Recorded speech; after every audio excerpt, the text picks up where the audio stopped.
Hello everyone, আসসালামু আলাইকুম। আমি সাথে আলহামদুলিল্লাহ আমি ভালো আছি। আশা করি আল্লাহর রহমতে আপনারা অনেক অনেক ভালো আছেন। আর আজকে আমি কোনো এক শুক্রবারের দিন কি আয়োজন করেছি এগুলো আপনাদের সঙ্গে একটু শেয়ার করব।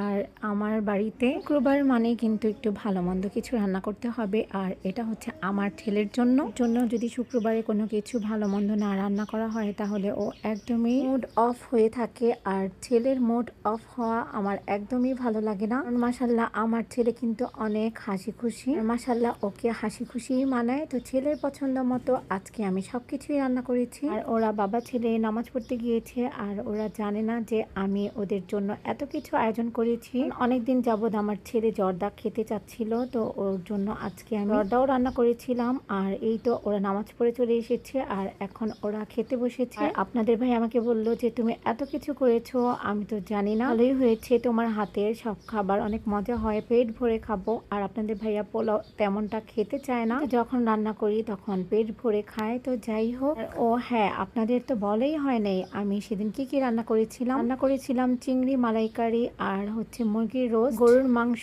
আর আমার হাতের মজাদার জর্দা। কারণ আমার ছেলে আমার হাতের জর্দা অনেক অনেক পছন্দ করে। শুধু ছেলে না, কিন্তু আপনাদের ভাইয়া অনেক পছন্দ করে আমার হাতের জর্দা। বাসায় আমি সবকিছুই ট্রাই করি, যদি না পারি করতে করতে শেখা হয়ে যাবে। তো তার জন্য আমি চেষ্টা করি আমার মতোই আমি সবকিছু করতে। তো আজকে আমাদের খাওয়া দাওয়া চলছে, খাবারের কথা না বললেও নয়। আর সবকিছু রান্না অনেক বেস্ট হয়েছে, এটা আমার ছেলের আপনাদের ভাইয়া আমাকে রিভিউ দিল, তাই আমি আপনাদের সঙ্গে একটু শেয়ার করলাম। কিছু বললে ক্ষমা দৃষ্টিতে দেখবেন। আজকে ভিডিওটা এখানে শেষ করছি, ভালো থাকবেন সবাই, আল্লাহ হাফিজ।